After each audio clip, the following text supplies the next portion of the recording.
Now, Wednesday marked exactly 1 month since the deadly school shooting at Stoneman Douglas High School in Florida.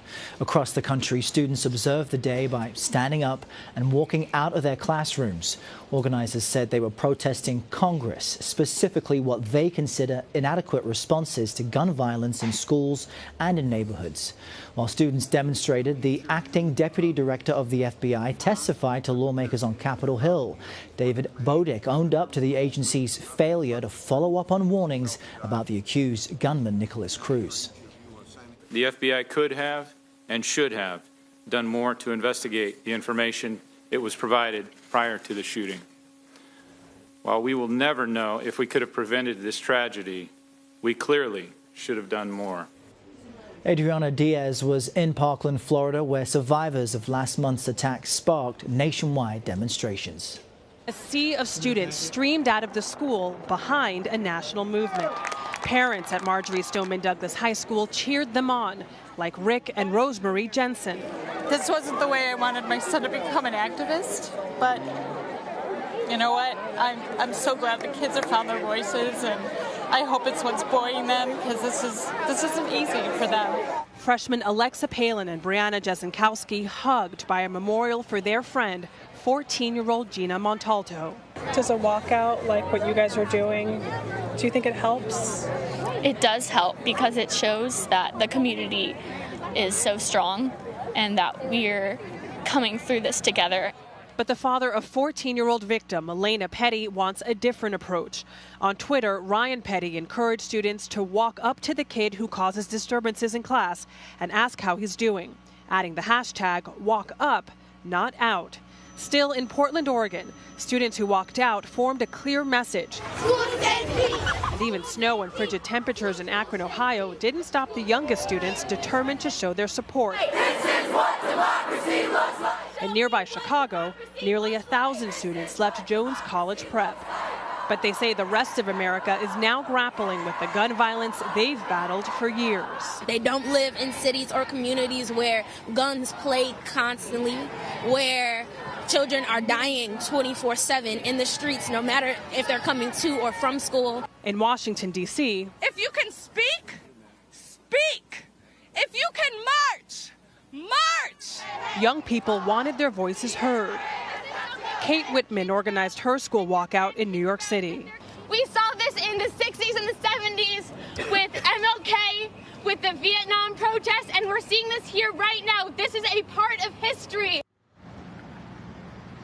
While the walkout was underway, the NRA tweeted, "Let's work together to secure our schools and stop school violence. We protect our banks, our sports stadiums, and our government buildings better than we protect our schools." They want to work with Congress to push through legislation that makes schools safer. Errol? Adriana, you know, it's interesting when you consider it was just 1 month ago. Many of these Parkland students were gripped by pure terror when this incident happened, and now they're watching this national movement really blossom. I'm just wondering, from your perspective there, what was the day like for parents and students, and did they have like a new sense of purpose now that they see it's not just them, it's people all over the country? Errol, it was really emotional here in Parkland for both students and parents. In the piece, that mother that I interviewed, she was crying. You couldn't tell, but a tear dropped down her cheek as she was talking about how she always wanted her son to be an activist, but never thought it would have to be under these circumstances. The students we spoke to, they were loud. They were determined when they marched out of school. But when they reached a park about a mile away, a little bit more than a mile, and they went by foot, when they reached that park, they gravitated to the memorials. There are 17 memorials set up with crosses and stars of David representing each of the 70 people who died. They gravitated to those memorials and they sat in circles around them. They hugged each other. They cried. There was a lot of emotion. It was very somber. And so one student told me, even though a month has passed, it feels like no time at all. It feels like it was just yesterday. And when I asked them, how do you feel about the fact that this entire nationwide movement has really been sparked by what happened here and by your determination? They said that it uplifts them, it makes them feel proud, and it makes them feel like these lives weren't lost in vain, and that they can do something productive to make sure that there aren't any more school shootings. That is their hope. And, you know, there are maybe a handful of students who have become the face of this movement, even though you've got many more students taking part. You have that march on Washington coming up. I'm wondering if now that they see that it's become something else or something bigger, do students there feel a sense of responsibility for leading this cause? You know, that some laws have been changed in Florida, but really making this a national campaign. Do they feel responsible for that?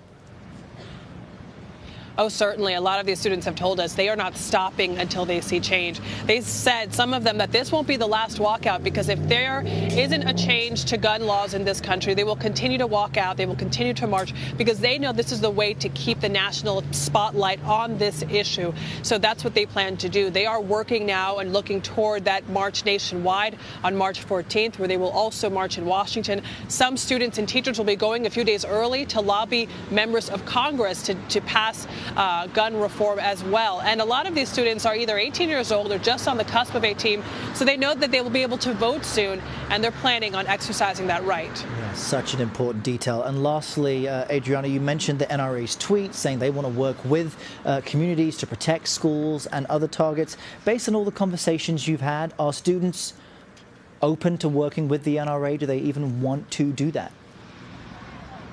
You know, Ariel, to be honest with you, the students that I've spoken to about the NRA are not open. They seem much more closed. They say that they want to create a list of all the politicians that receive money from the NRA. They want to expose the amount of money that is donated to these politicians by the NRA.